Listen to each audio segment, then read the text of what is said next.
Good evening, everybody. All How right. are you doing Yeah. on this Monday night? Getting ready to get cold Monday night. And the wind's picking up. Yeah, just a couple nights of little chills. Yeah. It's Yeah. about time, really. I mean, it's finally feels a little bit like winter lately. Uh, And it's been you, so you warm lately, and everything else. Now we've had several fronts come through, and another one now, and and actually finally feels like tomorrow's going to winter. be real windy, but then Yeah, the rest of the week it's going to be really nice. yeah, yeah, So we got to take advantage of it. Oh, we got yeah. Donald already on the line. They're good. Hello, They're Donald. good fronts, but not real strong. So.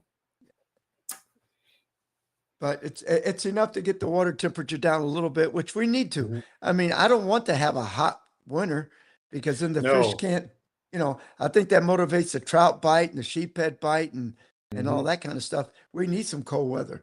It slows Yeah, down the snook, but hey, everything else will turn on. everything else. Yeah, I really like it if it does get cool enough because it concentrates the fish a little bit better. Gets them stuck in those holes, especially lower tide, and you can always just kind of pick them off as you go from hole to hole. But right now they're still kind of in a transition point. That water temperature, at least here in Crystal River, is 68, 69 degrees. It's not really cold yet. But it will get there. Yeah. But according Well, to my Canadian guests, Wednesday and Thursday, they said that water was warm. I said, "You're out of your mind." yeah. Well, you got to understand. I mean, I get these tourists that come from Michigan and stuff like that, like in January and February, and Uh-huh. they get in my boat and Bermuda shorts and shirts, short sleeves t-shirts. And I say, guys, it's 40 something degrees. He said, Captain, this is summer. Yeah, yeah. No, thank you. Uh, oh yeah, the outing on Saturday. Donald was saying. Yep. He said they had a fun outing on Saturday. Snook, trout, and redfish all landed by my Peeps. peeps. All right. And Hey, Ken Ken. Burke, he must be back in town. Yeah, He's watching us again. Where's Linda, Ken? Linda's usually the first one that's on before yeah. Ken. She Is he? gets online before he does. But no, what we were talking before we got on the air, Mike and I, we're going to be filming together this week down here. And we're actually going to do a different show. I mean, we've done a bunch of, but we really have not done one concentrating on fishing docks in the winter. And I think that Mhm. could make a good show, especially if the fish decide they want to bite. Yeah, yeah. you know, No, I think it's a good way to show what docks people fish docks in the summertime, but docks in the wintertime just as productive. Um, they love that structure, especially in the wintertime. They love structure. well, You can go up and especially, down it with the pressures. So yeah, we don't have negative tides this week like we did no, last week. Last week, yeah, my God, you couldn't do anything. It was all -4, -5 in Tampa Bay. hmm, Uh, I mean, there's nowhere. Even halfway decent docks had hardly no water in them. yeah, But we should be pretty good this Wednesday, and we might hit a whole bunch of docks just to see what we find. But I think I like to see what we catch. I hope we do good and be able to educate our viewers on how to dock fish and all the different species that we can catch. yeah. And what docks to look for and what ones to kind of just don't worry about. Yeah, That's right. there's a lot of little tips and tricks that you can learn on dock fishing. Um, I enjoy it quite a bit. We don't have as many docks here. We do fish a few docks in the wintertime on the river itself, but we don't have the intercoastal like you guys do down there. So there is no docks out in the Gulf for us. Yeah, I mean we got tons and tons of houses on the water in the canals. Mhm. And I think there's a lot of them I haven't fished in a couple of years, and I think that's what we're going to do. We're just going to hit a bunch of these and kind of educate ourselves on some of the ones that I haven't done, is see if there's any fish down there or not. I Yeah, mean, I know some that usually always hold fish this time of the year, but right. then we ought to try a bunch of the other ones to see what happens. Yeah, yeah. No, I love fishing docks, even in the for bass fishing. I did a lot of tournaments some years ago. I love flipping under docks for bass and this and that. They're unique structures that a lot of times hold a lot of fish. So And we're going to put that West End boat to the test because we're going to be running to get to some of those places in pretty shallow water. So yeah. that big boat, I think you're going to be surprised how shallow that thing runs, man. Oh, I'm sure. I'm sure. I mean, Yeah, that'd be fun. It'd be first time I'll be on that one. That'll be a cool ride. it'll be It'll be a little comfortable. chilly, but yeah, it'll be fun. Well, hey, that's why they make clothes to put on. You Yeah. can take them off if it gets hot, but Yep. if you don't have them to put on, and when I was young, I used to be hard-headed. Nah, I'm just going to Yeah. take this little jacket. I don't want to wear all that stuff. And you Right. spent the whole day just shivering and shaking and watching the other guys just feel really cool, Mhm. comfortable. So Mhm. now, I layer good. Oh I yeah. can take one layer at a time until I feel real comfortable. Yeah, in fact, I take a few of the tackle boxes and stuff out of one of my compartments in my boat just to hold all the clothes that I end up taking off. Because if I'm cold in the morning, I'm gonna be cold all day. So wear as much as you can, and as the sun goes in, then you can start stripping it off and put it in a compartment. But yeah, Now, it's better to be warm. Flounder's open again. Yes, yes, and we were successful last week, and I got one flounder. We got one nice flounder. Um, so yeah, it's definitely open, which is kind of cool. So flounder now snook is closed. Mhm. Flounder's open. Red grouper's open, but gags and blacks are closed. Right. I'm But trying to keep. It's getting harder and harder to keep track of yeah, all this stuff. and then weekends, red snapper's open. It's open, yeah. Yeah, for the month of December. So So once go it's out and over, catch that's them, it. guys. You're Yeah, allowed 2 per person, and what is it? 14 inches? 14, I believe. Yes. Yeah, yeah. Yeah. Red snapper's 14. Hmm. Yeah, I saw a lot of offshore boats this weekend heading out. So I'm sure that's what everybody was doing. There wasn't a whole lot of boats inshore on Saturday, and it was not bad on Saturday. Yeah, it was a little foggy in the morning. A few little fog banks came through back and forth, but it kind of brightened up and nice sunny day out there. As you can see, I've got a little reverse raccoon eyes, a little burnt this 4 days on the water. What I don't understand is these idiots that keep going out with 20 to 25 knot winds in these little 19 and 20-foot boats, and they're going out in the Gulf, and they're going Mhm. out 20, 25 miles. And then the boat flips over, something happens. Yeah. Guys, people, be smart, man. Hmm. I don't care if it's 28, 30-foot boat. When it gets to 20, 25 knot winds, I don't want to go out. I don't care what. Because I Yeah. tell you what, that water out there in the Gulf of Mexico, 25 miles, 30 miles offshore, will tame a 30-foot boat real quick, make it look Yes, it will. and feel real small and Yeah. dangerous. Yeah. So just think No. about a 20 or 22 or 23-foot boat. Yeah.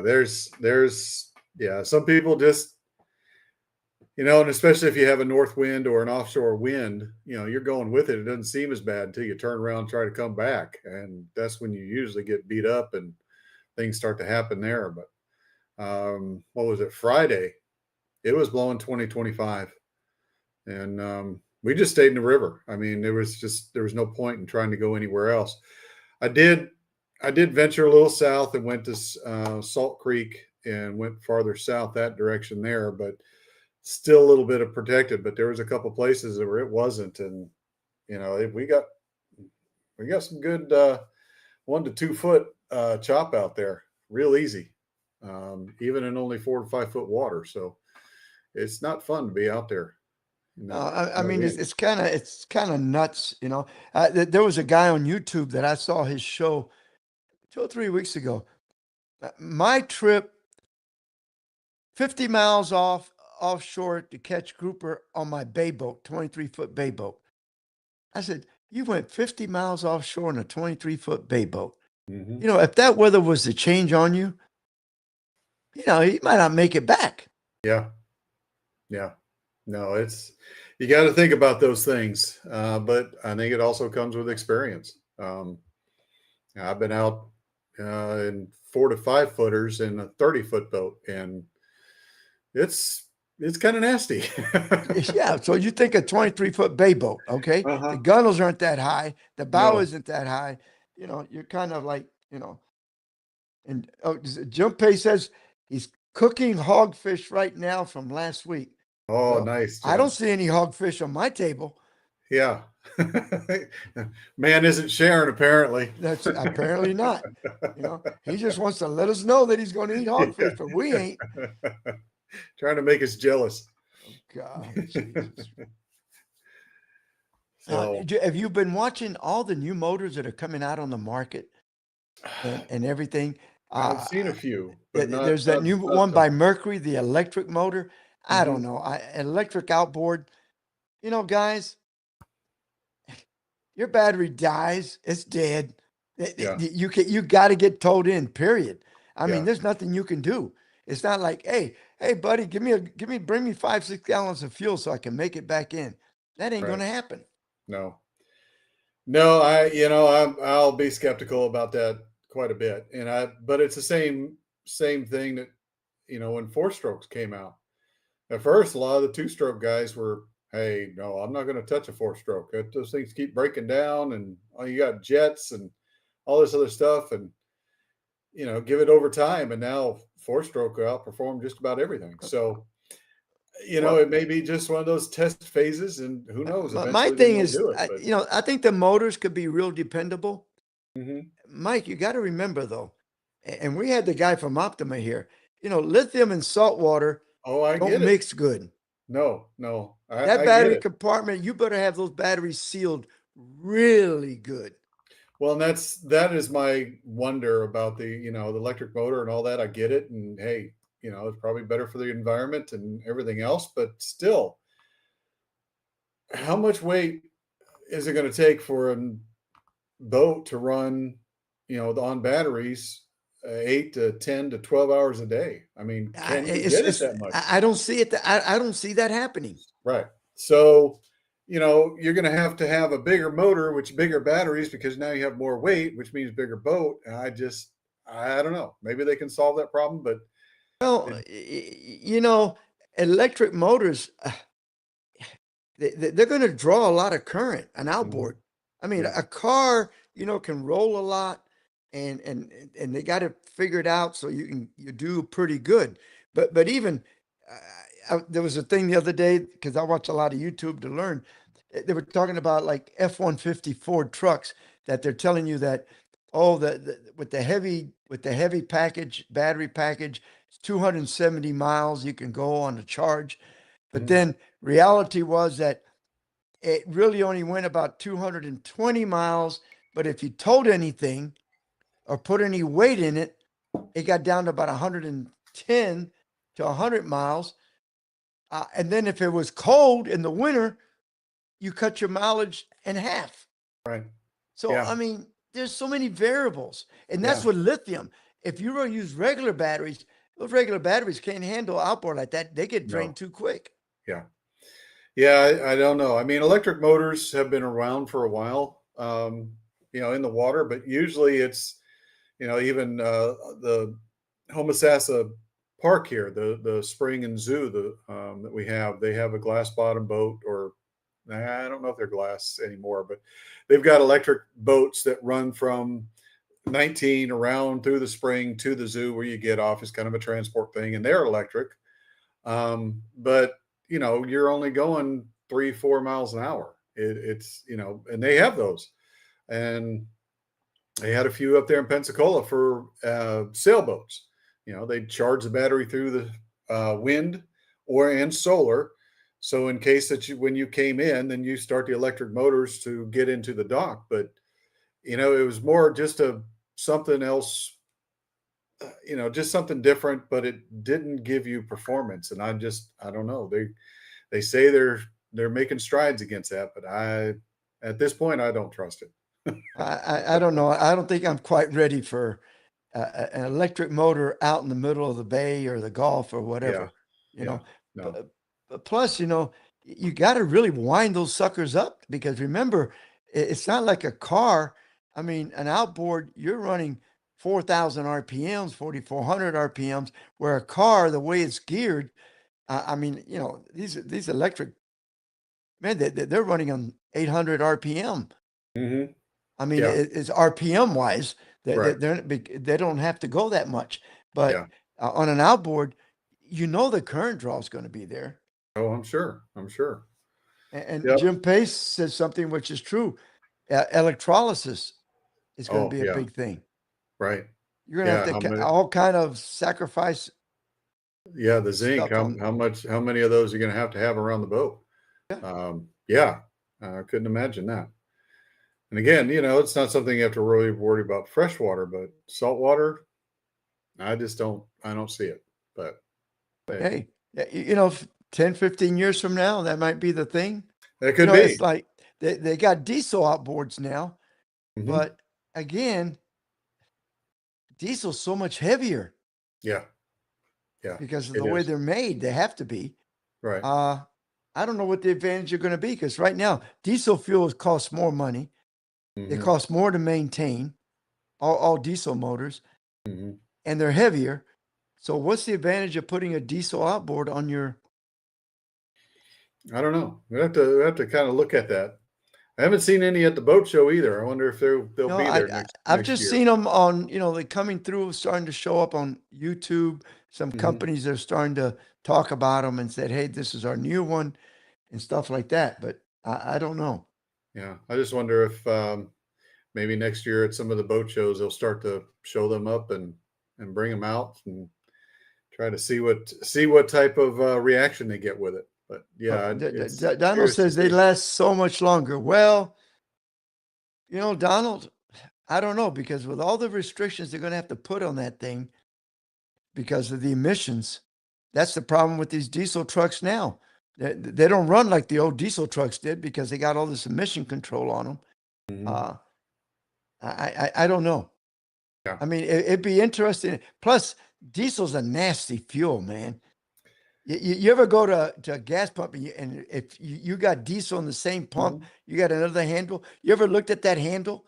Oh It's yeah. greasy, Hmm. nasty. Yeah. I don't even want to touch it, you know? Right.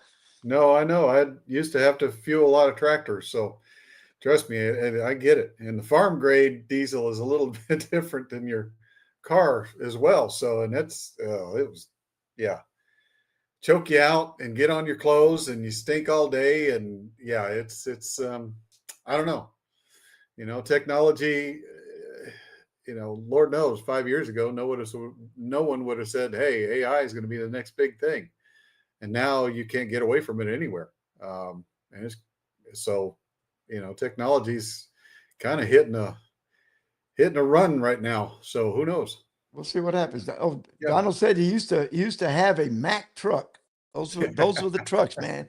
The old Yeah. Mack. Old Mac, the bulldog on the front. You don't see as many of those anymore either. I noticed No. that. Mhm. They've been replaced by Hitachi and a bunch of these other Mitsubishi. I see a lot of those out there. Yeah, no, it doesn't burn your skin like gasoline there, It just Donald. stinks you to death. Yeah, it's a little slicker. Yeah. Like putting grease on. But yeah, and it'll stick to you for a while. So Now let's see if we figure this right. If we're going to get 2 or 3 or 4, actually about a week of cold. Well, not real cold, but if the temperature stays in the 40s, low 50s, I think water temperature probably by the end of the week probably drop another 4 or 5 degrees. Don't you think so, Mike? oh yeah, yeah, yeah. It'll be now probably closer to the 64, 63, 64 mark, which is good. Like I said, I kind of like it that around that temperature, fall and winter time, only because it concentrates those fish a little bit more. They are a little slower. You have to fish a little slower, but they're a little more predictable. At least here for me, they are because I'm fishing. Everything I fish is going to be south facing. So any holes I've got, any mangroves I got, any points I got, any oyster beds, south side. That's just where the sun's going to beat in there and warm them fish up, and they're gonna be there. So I enjoy the cold, and I'll enjoy the cold being out in it, but I enjoy the cold fishing. Yeah. Well, to me, it's a change of pace. when it gets cold, to fish in the Mhm. cold. The only thing I don't like is when you get high winds. I mean, cold Yeah. weather, a nice little breeze. I think it's nice. It's healthy for you, Mhm. and it spurts the fish. It's just when you got to get up and it's 40 degrees and the wind's blowing 15 to 20. Yeah. That's just not comfortable, you know? No, no, it's not. And yeah, that's one of the things I enjoy cold water fishing, but the one thing I don't enjoy is just all the clothing you have to put on, the restrictiveness. I feel like I can't move and fish normally like I would with Oh, just a sure. t-shirt and all that on. So, and but at the same time, your style of fishing slows down too. You're not throwing a bunch of plugs all day or anything else like that. It's a lot of it could be just sit and wait, depending on the temperature out. But yeah, it's definitely a change. And like I said, the fish for us just get a little more concentrated in certain areas, way in the backwaters and the Well, you're going to holes. find them in the potholes, in the Yeah, deeper cuts, in the looking for that ponds warmer and in the water. mangroves. Yeah, those little ponds that you might have explored during the summertime, go back to them in the wintertime. Those fish will be back. If you got a bunch of mullet back there, I guarantee there's going to be some redfish in it. That's just where they go. So And you said you wanted to talk a little bit about moon yeah, phases. yeah. There's a buddy of mine, Captain Andrew here in Crystal River. We were talking about it this week because I had 4 days on the water back to back. First couple of days, just beautiful out there. The moon phase was still getting to that full point. I forget if it was a new or a full moon, but it was still not completely full just yet. Thursday, we had a little wind come in. Not too bad. I mean, it was 20s or so, but the water temp stayed the same. It was a southerly wind, so it wasn't north wind. Um, and then Saturday, nice days, but very, very low water due to the moon phase. The moon's way up at night, so you get these very, very high tides at night. During the day, you get very, very low tides. And we were just trying to figure out because it's happened to us also I forget, it was early spring, late spring, somewhere in there where we had the same type of moon phases. Very big at night, high tides at night, during the day, very low tides. And what we found, what seems to be a pattern, is during those days, right after the full complete moon, new moon, or full moon, the bite just dies. And we're not sure if the fact of, being at night, high tide, these fish are feeding all at night, and during the day they're not because of the lower tide, or we're just trying to figure that out. Um, and we're trying to talk about our experiences and what we found, but it seems to be a pattern on these very, very big moons. And we have very high tides in the evening time, overnight. That low tide during the day, the bite just drops. So that's just kind of, we're trying to figure it out. Day two, Jim, full moon. Yes. Second and day before are the best solinars. Day of quarter moon, also great for big trout. Yeah. And we did. We caught a big trout day before. So, but right after that moon became completely full, the tides were at their highest either at night or in the day. But for us during the day, we caught fish, but the larger fish that we were catching the day before just almost like disappeared. So, Maybe they just fed, like you said, that they feed all night, and then the mhm. little guys are the ones that are out there looking for because they're burning more energy. Yeah. Yeah, it's happened to us a couple times this year, and it's kind of got us perplexed, and we're trying to figure out what is going on. And of course, the only time to do this to figure it out is when it does it. So now we have to wait for another moon phase Yes, for this to yes. happen and go try to fish during that time, day before and day after, and try to figure it out. Because again, we caught fish all those days, but the two Friday and Saturday after the moon went completely full, just the bite on the bigger fish, the concentrations of the bigger fish disappeared. It was a bunch, everything was smaller. So just kind of curious about that. And I didn't know if anybody Well, had any one anybody thing good watching when had you some get these negative suggestions. tides now, like Cockroach Bay and areas like that, Hmm. you go in there with a kayak or a real shallow boat, and there's some big potholes back in there. Man, you get to those potholes, it's like catching fish out of a bowl. Right. And in fact, I know a lot of the captains, they don't do it as much as now in the last few years, but they used to do a lot of actually just go out, drop their power poles, put the anchor out in case the Hmm. tide came up a little bit, and actually walk to the potholes. They would go about as far as they could go and then get out with waders and take their clients out and wade to these potholes and actually catch some really nice trout, big Yeah. trout, Yeah. winter trout. Oh, I know. And is that is something that a lot of the captains do, especially we got some, duck boats. They have a lot of duck boats out here. Winter times, a lot of captains have a second boat, the duck boat, and they'll run those really, really low tides where no other boat can really get into, and they find these potholes and they'll fish these potholes all day long. And that was my other thought is, that high tide in the evening time, maybe the opportunity, knowing that the moon is full, there's a tide, there's a front coming through because they can sense the barometric pressure a lot faster than we can. Just wondering if those higher tides is what they utilize to get to those backwaters, knowing that it's not going to warm up anymore. It's just going to continue to get colder. They utilize that high tide in the evening time to take off to the backwaters and find those holes and those creeks that even in the low tide, they've plenty of water to swim in. So that's another theory, and that's what we've got to kind of figure out and see what's happening. And it may just be that. It may be as simple as that. Because a manatee, I look at it as a manatee. When the manatee are here in Crystal River in the wintertime, they go out with the tide to go feed. They come back in to rest and sleep for the rest of the remainder of the night or day or whatever. Why wouldn't fish do the same thing? Just And to so me, kind of a no-brainer. yeah, maybe go towards the mouth of the rivers and areas like that and fish, and then come back in uh, during the day. I Yeah, mean, yeah. So that's kind of one of those things. It's one of my next challenges to try to figure out because it's you, as a charter captain, you always want your clients to have something to pull on the other side of that fish, but rod, but you also want them to have some fish to bring home on a regular basis. Some do, some don't. Some clients don't really care, but it's one of those days as a captain, you go, oh, just you kind of grind your teeth and go, oh, well, there's but nothing you've you done can do. everything correct. Yeah, if So the fish don't want to bite, how many yeah. times over the years, even in the summer, I pull up to a point where I know there's snook and we'll start chumming and nothing happens. And we fish it for about 25, 30 minutes. And I tell my people, guys, we're leaving, but there's fish there. Get up on the bow. I'm going to show you. I'm going to go right up to them with the trolling Hmm. motor because they're not going to feed anyway.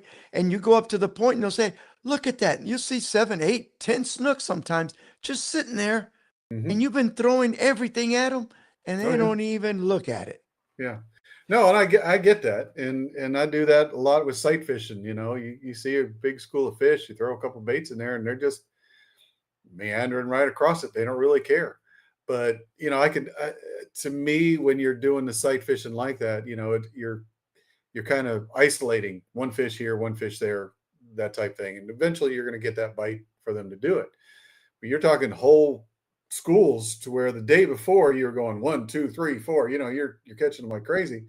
Following day, you go back thinking, what has really changed? They should be there. You go back to that same hole and it's 1, 2, 3, 4, 5, but all these are half-inch short, quarter-inch short. It's just, it's a little aggravating.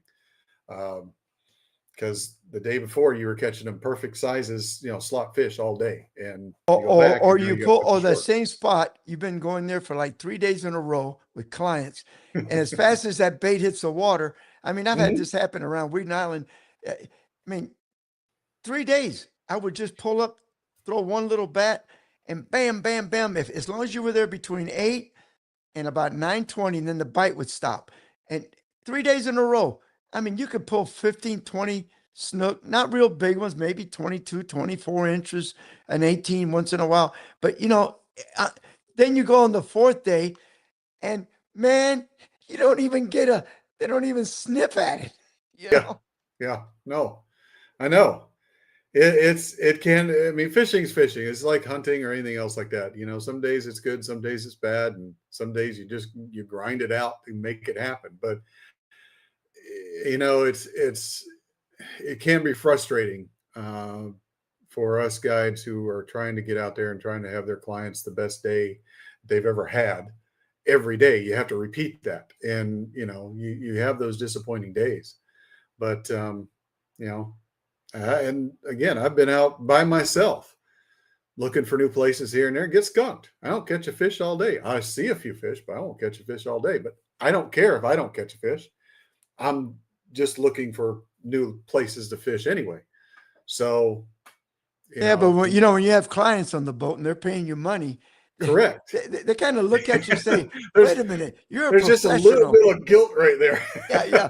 You're a professional, man. They don't say much, but they look at you like saying, you know what you're doing? And you don't want to say, you should have been here yesterday. That's the worst thing you can say. Yeah, it's the worst thing you could say. Well, yesterday we killed him. Look, here's the pictures. And it doesn't work. But yeah, there's also that little, voice of doubt that hits in your mind because you're trying to think of, okay, what else can we do? Where could I go? Where could something be happening a little bit better than what's happening here? But you cover a lot of water. You do everything that should work, and some days it just doesn't work. And hey, there's not much you can do about it. Jim Pace, we went out with him to film one day. We took the beaver tail, and I'm telling you, we worked hard, went to all these places, and we got, I think it was 2 little fish. But everybody that was coming to the dock about the same time, and we were using artificials. One guy had like 2 little sheephead, one guy had a mango snapper, and they were using live shrimp. We used nothing but, it was one of those days that I just looked at Jim and I didn't want to say anything because I know how he felt. He had to feel bad. Yeah. Well, everybody, I think every captain has had those days. It's just inevitable. You're out on the water so many days a week. It's every once in a while, you're going to get those days where it just goes, what the heck happened? Did I wake up on the wrong side of the bed? Did I not do my routine completely? Somebody got a banana on the boat. Who knows? Something's wrong here. Something's wrong. Something ain't computing. But those days that I was out, I get on the phone, talk to my buddies who are out there as well, and they're not doing a bang up job either. So, some days it's just there. Mike, I hate to say this, but you got some people that they don't lie to you. I've called other captains and they'll tell you, yeah, Sergio, man, it was slow for me today. That's all I did. And then you got some captains that I learned that I don't tell them what I caught. I always ask them, what did you catch first?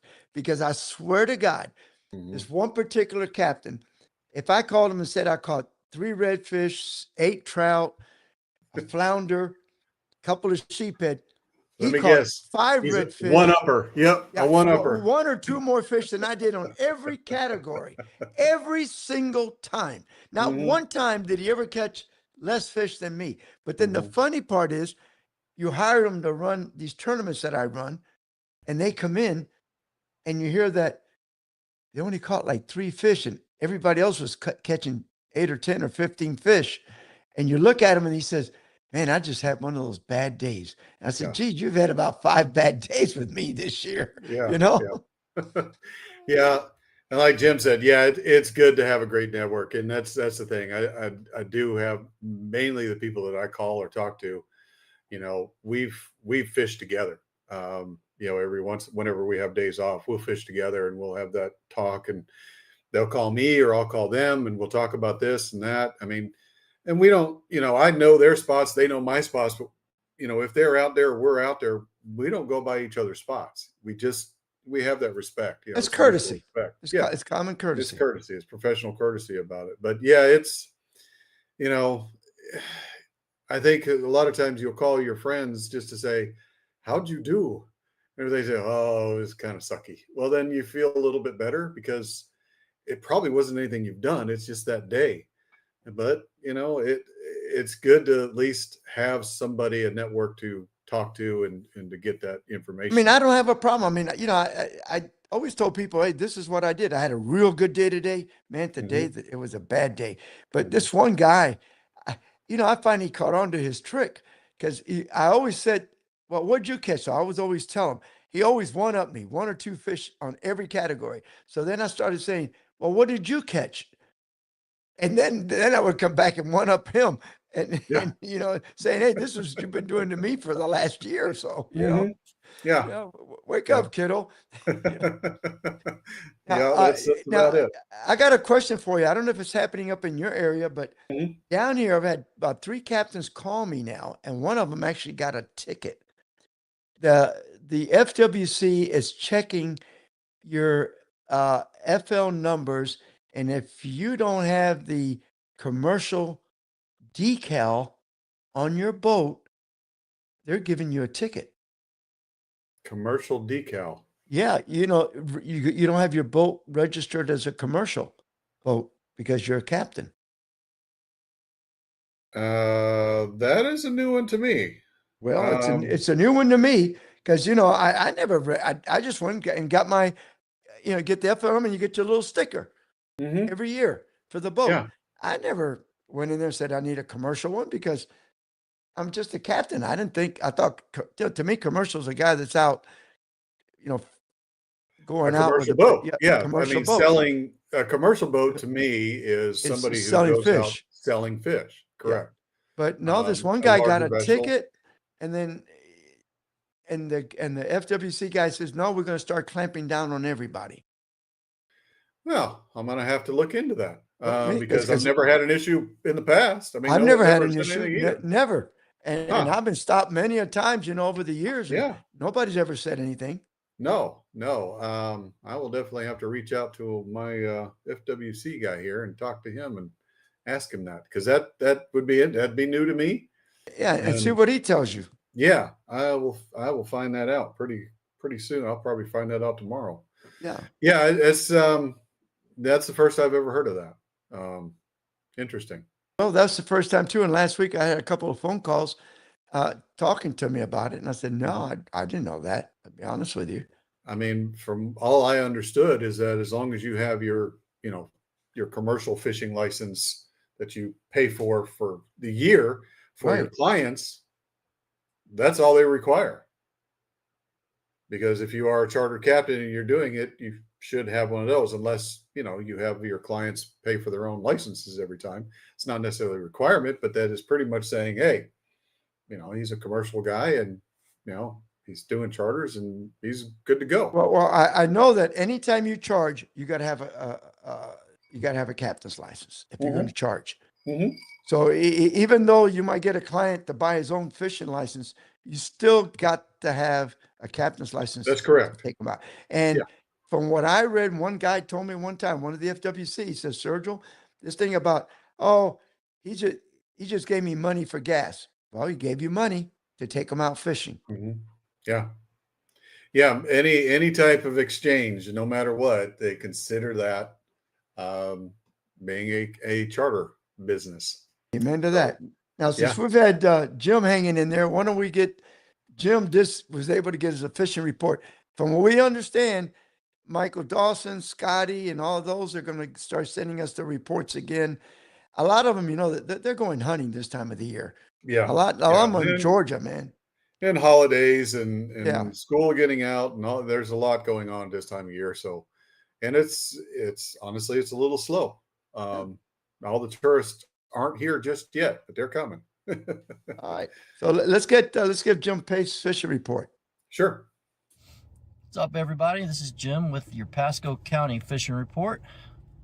It was quite a great week this past week. I got a lot to go over, so I'm going to try and break it down into different sections to keep my thoughts together so I can give you guys the most information I can. First thing I'll start with offshore. I went offshore on Thursday.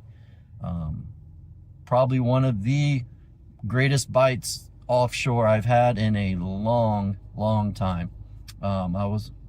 Got there probably got to my spot around 11 o'clock, and the bite was on from the moment I got there. I stopped at about 48 feet of water on a hogfish spot that I always have.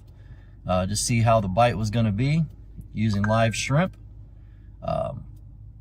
And from the moment I got there to the moment I limited out on hogs was about an hour. And they were all large, all huge size hogfish. So the hogs are definitely biting right now, and they are phenomenal meat. If you've never had it before, you definitely got to try it. While in that same area, I also ended up getting on a red grouper. That was a keeper. It was, great fight on light tackle, because I don't use very high tackle for hogfish. I like to keep my leaders and everything pretty light, just to make sure I can get the bite. But the old tax man showed up also, so it got to the point where I was bringing the hogfish up. I was having to actually pump them up really fast, as quick as I could. I normally don't like doing that, but in this case I had to, because as soon as it got to within 15 foot of the boat, that big lemon shark just came at them. And as soon as they came at them, I'd try and pump. And as soon as I pump it, get out of the way, and the shark would miss it. And I was having to actually, instead of bringing them to the boat like I normally would and netting them or something like that, I was having to actually land them in the air on the boat. So that was, definitely Bill Dance style, just throwing them in the boat. So I ended up moving off that spot. I wanted to get into some, get some different fish as well to take home that day. So I ended up bumping out on my way in and tried a couple rock piles in shallow, and floated a live pinfish right across this rock pile. And wouldn't you know it, caught a big old gag, 27-inch gag, and then caught a few more right there after. So they're definitely moved in shallower.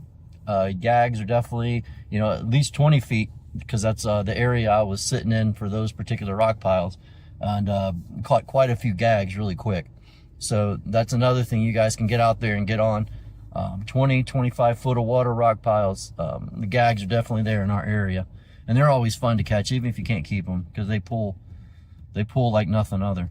And if you guys want any help on, finding or how to catch hogfish, you can always message me on Facebook, and I'll do the best I can to help you guys or set you up with what you should do as far as rigs, because the hogfish is definitely a fun fish to catch online instead of spearing them like most people do.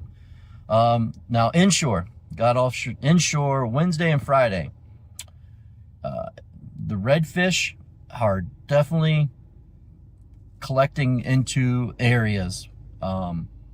Wednesday I was able to find a pocket right off of a deep channel. There was a nice mud pile. This is around 1 o'clock, so the sun getting up a little bit, and there was probably 15, 20 redfish right in the same little area, just being all nice and calm. Just throwing shrimp over there, no weight, nothing, just letting it float and just bringing it right over top of them, and boom, every time they were right there. That was extremely fun, because you knew they were there. You couldn't see them, but you knew they were there, and they were hitting. And then there was also a really huge snook, probably 30+ inch snook, sitting about 100 yards from them, kind of just hanging out away from the mullet a little bit. Same muddy kind of bottom, just staying away from all the real action going on. He was just, or she was just kind of just sitting there. I didn't get a chance to catch her, but she was there. And then the next day, Friday, I ended up finding another pile of redfish in it was a west facing bank up on a flat, right where like hard bottom met the flat before it got to the mangroves. There was another probably 20, 30 large redfish. I'm talking every one of them were probably sitting, 30-inch reds, just probably 15, 20 of them just stacked on each other. Caught 2 out of there, and then another 2 later on, just because I didn't want to spook them out of that area in case I wanted to come back later. But they were definitely there. Like I said, this was a rocky, kind of hard shell bottom, almost like an oyster bed, but not. Right on the west bank, once again around 1 o'clock, high tide. And they were all sitting there just kind of just hanging out. They weren't moving. They weren't hanging out with the mullet. They were just sitting there hanging out. And they were easy to catch. So if you guys can move around and look around and find them, they're definitely there in piles, and you can catch quite a few of them when you do find them. Trout, we got on some trout pretty good. Two different things with trout this particular week that I had to change up.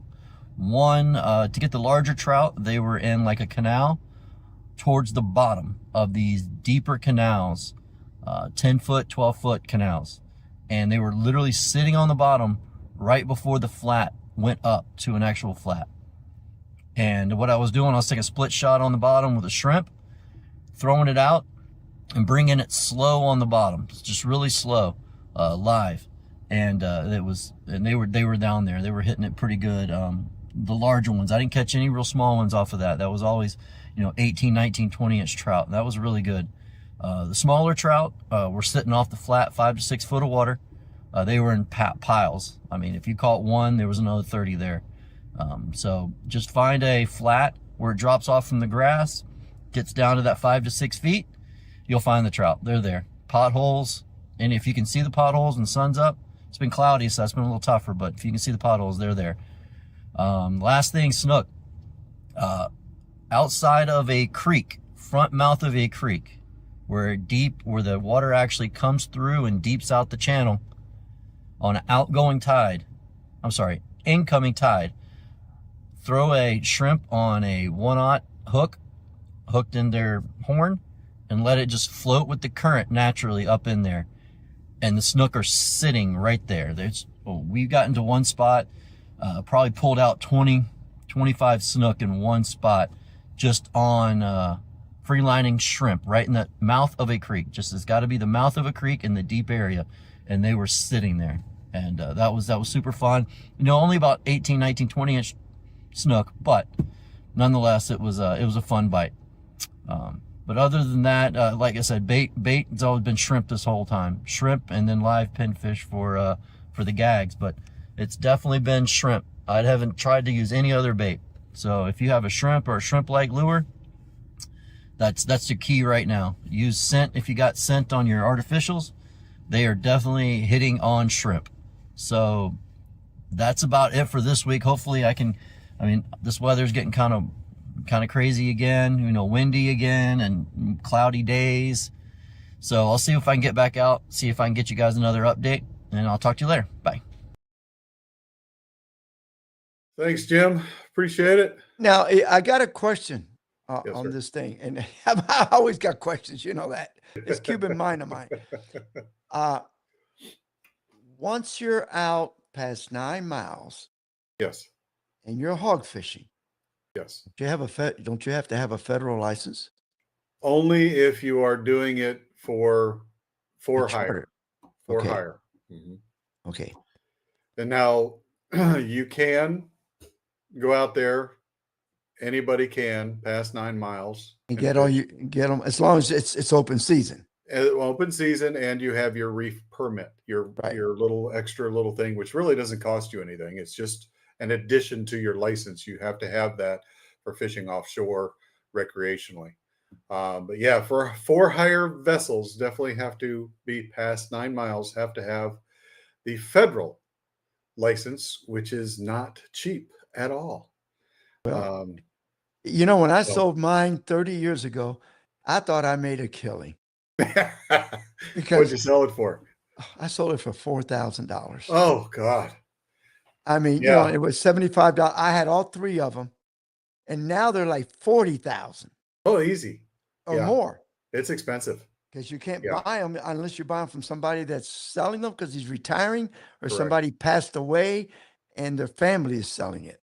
Yeah. But that's it. Yeah, You know? that is. But All right, why would they do that though? That's what the part that I don't understand. You're kind of limiting of what you can do.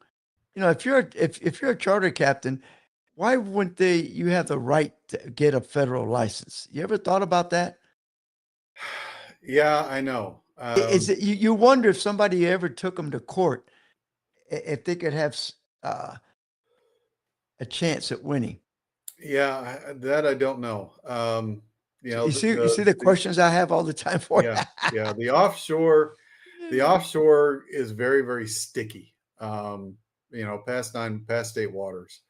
It's a sticky situation. You're either having to fork over a lot of money to get a permit to do so, And then a lot of times you're just leasing that permit for the year. You're not actually buying it for yourself. And that's another sticky situation, which I know a lot of people do. They lease it from somebody else and they hold on to the license, but it's the permit for it or whatever else. I mean, even for red snapper, that was a big issue up there, especially when the people who own the permits for those, especially commercial, never ever actually step off onto a boat. They just lease those things out for those commercial boats to catch snapper, and those guys are just raking it in every year, and they don't even step onto a boat at all. They just sell what they got and making thousands. I know. It's insane.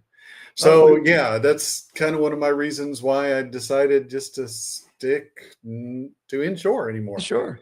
And that's all I do. I mean, if I'm going to go offshore, it's not going to be on a charter. No. It's just me going out just to have fun.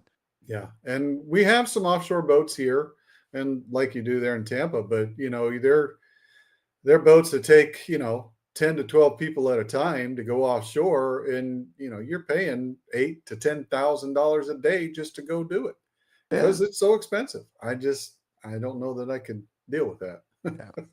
All right, we better get your fishing report in before we run out of time. Oh, sure. Go ahead.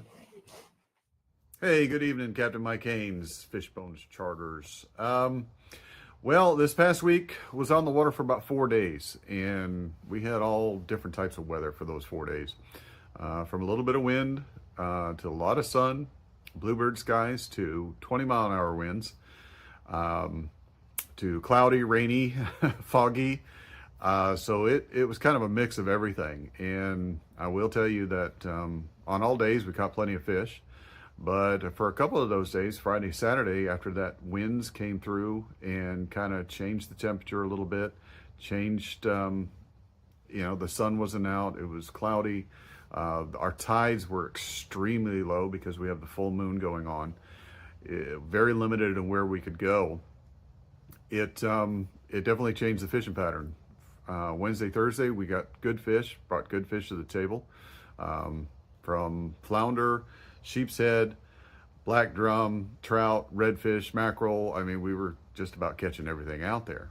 The following 2 days, right after that wind, everything kind of slowed down. It stopped. And we caught redfish, we caught trout, we caught grunts, we caught just about everything as well, but the sizes just weren't there. So the clients still had a good time. They still caught plenty of fish. I mean, it was still one right after the other most of the time. But the tides kind of limited us where we could go and where these fish were stacked. So it kind of changed the dynamic of everything for 2 days. We were able to get out to the spoil banks on Saturday. The winds were dead enough to do so. But, the bite just wasn't there like it was two previous days. So, I tell people that, fishing is fishing, and some days it's good, some days it's bad. So, you just kind of have to pick and choose sometimes. And, we'll catch a lot of fish, but some days you just don't get the right size. And it's not easy, especially for captains. We're supposed to bring fish to the table, but hey, sometimes it happens to us as well. It's just normal. But I will say most everything we've caught these past 4 days, I had cut ladyfish because we got plenty of those in the river, and we had shrimp. And I will tell you, shrimp, the pattern already has changed to where they're not really wanting those chunk baits, ladyfish or pinfish or anything else like that. Everything went to shrimp. The only other exception was some of the soft plastics, and we were just using some jigs, jigging it around the grass flats, around some of the rocks, and also putting some of those plastics underneath the popping cork. Those seemed to work, but pretty much everything was focused on shrimp. So it has definitely changed up here to where the bite pattern, everything's looking for shrimp. They're not really looking for those chunk pieces of mullet or ladyfish or pinfish or live, any of that. So just kind of keep that in mind next time you go out. Definitely load up on shrimp. The shrimp has been okay. A lot of small ones still. It's just that transition time of period. as we get along a little farther along, when the water temperature drops a little bit, we'll start getting a little larger shrimp, I believe. So just keep that in mind. But other than that, Captain Mike Haynes, Fishbones Charters out of Crystal River, Florida. We'll talk to you next week. All right, Mike. It's just exactly what Jim Pace said. You know. Yeah. Shrimp, shrimp, shrimp, shrimp. It is. Yeah, it definitely changed, and it's quite neat to see that, you know, way up here and down where he is basically it's the same. It's definitely has changed to a shrimp pattern. I did just happen to, while we were some of the reports there, I happened to look up on their registration, and I'll talk to somebody and try to get a little bit more information. But it actually happens with that the Freedom Act that came into effect here, with the right to go fishing, and the fact that FWC has to have a probable cause to pull boats over now. I think what has happened is it's been in regulation for many years, but now they're just enforcing it because they can't just stop you just to check. So now they're kind of cracking down on things that they've kind of let go in the past. So I'll try to find out a little more information this week. So we'll have some answers next week. But according to the rules and regs, if you are for hire, you are supposed to have it registered as a commercial vessel, not just a recreational vessel. So everybody needs to take heed on that. There you go. Yeah. And I don't think it's expensive. I didn't see any fees of how much it's going to cost, but I don't think it's anymore. No, I don't think so. I think it just has to be registered as a commercial vessel. So I'll find out as much information I can and have some answers. If that's the case, then I'll just go to DMC the first of the year and get it changed over. Yeah. You know? Yeah. And I think it's just an added sticker that you put on the side. I think it's the color of the sticker, maybe. And it could be that too. Yeah. So I'll try to find out as much information I can and share it next week. All right. And we're just out of time right now. So it worked out perfect. Hey, and next week we're supposed to, according to Michael Dawson says he's going to have a report. He'll be out, and Scotty and Jim and you and maybe Pam. So maybe Pam. We haven't heard from her in a little bit, and hopefully she's feeling better. Obviously she is. We had her on. She was bass fishing, she said. So she was out fishing, so she definitely feels better. So that's a good thing. But all right, everybody. So please be careful on the water, and remember, Mike and I are going to be out Wednesday, and we're going to be able to do a good show for you, teach you how to catch fish at the docks. Yeah, there you go. All right. God bless everybody. All right. Thank you all. Have a good evening. Bye-bye. See you next week.